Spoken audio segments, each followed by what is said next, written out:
نحمده ونصلي على رسوله الكريم اما بعد فاعوذ بالله من الشيطان الرجيم بسم الله الرحمن الرحيم ربي اشرح لي صدري ويسر لي امري واحلل عقدة من لساني يفقهوا قولي اللهم فقهنا في الدين اللهم انا نسألك علما نافعا وعملا متقبلا ورزقا طیبا۔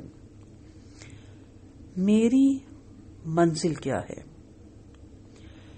آگے بڑھنے سے پہلے اپنے اندر کی صلاحیتیں باہر آنے کے بعد، اپنی پہچان ہونے کے بعد، اپنے آپ کو سمجھنے کے بعد، پھر اگلا سٹیپ اٹھانے سے پہلے بیچ میں رک کے یہ دیکھنا ضروری ہے کہ ہماری منزل کیا ہوگی۔ ہم جو بھی کرنے جا رہے ہیں، جو بھی کر رہے ہیں اور جو بھی کرنا چاہتے ہیں، اس کا دی اینڈ کیا ہوگا؟ کہیں ہم بے منزل کے مسافر تو نہیں؟ ابھی تک تو ہم میں سے زیادہ تر لوگ 99% ایسے ہی ہیں جو کہ بے منزل کے مسافر ہیں۔ ہر منٹ تقریباً 300 بچے پیدا ہوتے ہیں اور تقریباً 4 سے 5 لاکھ انسان ان کی ڈیتھ ہوتی ہے۔ یہ اللہ کا قانون ہے، یہ اللہ کا نظام ہے کہ جو اس دنیا میں آیا وہ جائے گا بھی۔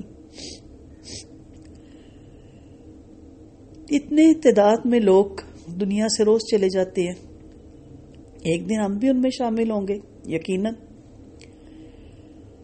سوال یہ پیدا ہوتا ہے کہ کیا اس دنیا میں میرا آنا اور پھر کچھ زندگی کے ایام گزار کے چلے جانا یہی سب کچھ ہے؟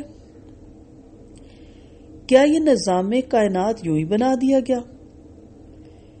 کیا آپ اور میں اس دنیا میں بے وجہ بھیج دیے گئے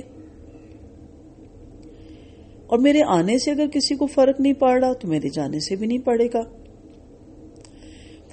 انسانی نفسیات کے ماہرین کا کہنا ہے کہ ہر انسان ہر دور میں اس سوال کی کھوج میں رہا، اور میں لگتا ہے آج کا انسان تو اتنا غافل اور مصروف ہو گیا موبائلوں میں کہ وہ تو شاید کھوجتا بھی نہیں۔ الحمدللہ مسلمان ہے، مسلمان ہونے کے ناطے ہمارا اللہ پر ایمان ہے اور ہماری رہنمائی قرآن کریم جیسی عظیم الشان کتاب کرتی ہے۔ ہمیں ان سوالوں کے جواب کے لیے ادھر ادھر نہیں جانا، اس کا جواب ہمیں اس کتاب عظیم ہی سے ملتا ہے۔ یہ غور سے سنیے گا، اس کو دوبارہ میں پھر کبھی ڈیٹیل سے مزید آپ کو بتاؤں گی، لیکن ابھی کیونکہ ہم ابھی ایک پٹری سے دوسری پٹری پہ ٹرانسفر ہو رہے ہیں، اس لیے میں بہت زیادہ اسکیل باتیں نہیں کرنا چاہتی۔ سورۃ زاریات آیت نمبر 56 میں اللہ تعالیٰ پہلا آپ کو مقصد بتا رہے ہیں دنیا میں آنے کا، اور میں نے جنوں اور انسانوں کو اس لیے پیدا کیا کہ وہ میری عبادت کریں۔ سو آپ دنیا میں کیوں آئے؟ اس لیے آئے کہ آپ اس کی بندگی میں اپنی زندگی لگا دیں اور ایک بہترین عبد ہونے کا ثبوت دیں، ایک بہترین غلام ہونے کا ثبوت دیں۔ عبد یعنی غلام، نوکر نہیں۔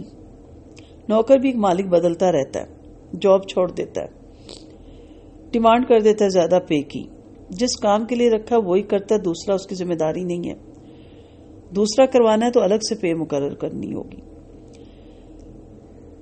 اور کیا کہتا ہے؟ نوکری کرتا ہوں، غلام نہیں ہوں، خرید نہیں لیا مجھے، کہتے ہیں نا اکثر ملازمین۔ یہاں نوکر نہیں کا، عبد کا، غلام جسے واقعی کسی نے خرید لیا ہو، جو کبھی ڈیمانڈ نہیں کرتا زیادہ کی، مانگتا ہے عاجزی سے، فریاد کرتا ہے کہ آپ میرے مالک ہیں، میرا یہ مسئلہ حل کریں، ڈیمانڈ نہیں کر سکتا، وارننگ نہیں دے سکتا کہ میں آپ کو چھوڑ کے کسی اور کا غلام بن جاؤں گا۔ عرب میں غلام کی دور تھا نا، کسی کا غلام دوسرا غلام کوئی لے ہی نہیں سکتا تھا، اپنے آقا کے علاوہ کسی اور کے آقا کی خدمت کر ہی نہیں سکتا تھا۔ سو آپ جو دنیا میں بھیجی گئی وہ اللہ تعالی کی بندگی کے لیے، نہ کہ اللہ سے شکوے کرنے یا خدا نخواستہ اللہ کو کے بارے میں ایسے الفاظ استعمال کرنے کفریہ یا اس کے ساتھ شریک ٹھہرانے. اللہ کو پانے کے لیے یہ دماغ دیا تھا, اللہ کو کہ انکار کرنے کے لیے نہیں دیا تھا. جس دن آپ کو بندگی آ گئی, آپ سورۃ فاتحہ میں ایاک نعبد و ایاک نستعین کی جو میری آڈیو ہے وہ ضرور سنیے. جس دن آپ کو غلامی آ گئی نا, رب کی بندگی آ گئی, آپ کے سارے مسئلے حل ہو جائیں گے. غلام جو آقا دے کھا لیتا ہے, جو آقا دے پہننے کے لیے پہن لیتا ہے, جو آقا آرڈر دے کام کے لیے کرتا ہے. اس کے مہمان آگے آقا کہتا ہے اتنا کھانا بناؤ, وہ چپ کر کے بناتا ہے. وہ یہ نہیں کہتا کیوں, میں آپ کا غلام ہوں, ان کے لیے کیوں بناؤں, کہتا ہے نا. اسی طرح جب ہم دنیا میں آئے تو ہمارے رشتے چینج ہوتے جاتے ہیں, ہماری جاب چینج ہوتی جاتی ہے, بہت سے ایسے مسائل ہماری زندگی میں آتے ہیں. ہمیں یہ حق ہی نہیں کہ ہم کہیں اللہ میں یہ کیوں دیا اور یہ کیوں نہیں دیا, یہ مجھے پسند ہے, یہ مجھے پسند نہیں. اس رب نے دیا سو ہمیں اس کے مطابق چلنا ہے. سو پہلے تو سوچنا شروع کریں, کھوج لگانا شروع کریں, اس سے آپ باہر نکل آئیں. یہ جو آپ نے گھر میں چھوٹی چھوٹی پرابلم پالی ہوئی ہیں, اور یہ میرے جو بردرز نے آفیسز میں چھوٹی چھوٹی پرابلمز, ایک دوسرے کی ٹانگیں کھینچنا, ایک دوسرے کی لگائی بجائی کرنا, بڑے افسر تک کسی کی شکایتیں لگانا. اپنے کام سے کام رکھیں. اچھائی خود بولتی ہے, پھول خود بتاتا اپنی خوشبو سے کہ ادھر آؤ میں یہاں مہک رہا ہوں. جا کے بتانے کی ضرورت نہیں ہوتی جی وہ غلط ہے میں ٹھیک ہوں. اسی طرح ہماری بہنیں گھروں میں, گھریلو خواتین, جیسے ہسبینڈ گزریں گے, ساس نے یہ کہہ دیا, نند نے یہ کہہ دیا, بیائی بھی نند آئی تھی یہ کر گئی, جٹھانی یہ کر گئی, میں کیوں کروں, وہ کیوں نہیں کام کرتی. یہی ہے نا ہمارے مسئلے. آپ جو بھی کریں بندگی کے ساتھ کریں, اللہ کی غلامی کے ساتھ کریں, کہ میں اگر کھانا بناؤں گی تو سب کھائیں گے, سب کو صحت ملے گی, سب وضو کریں گے, نماز پڑھیں گے, مجھے اجر ملے گا.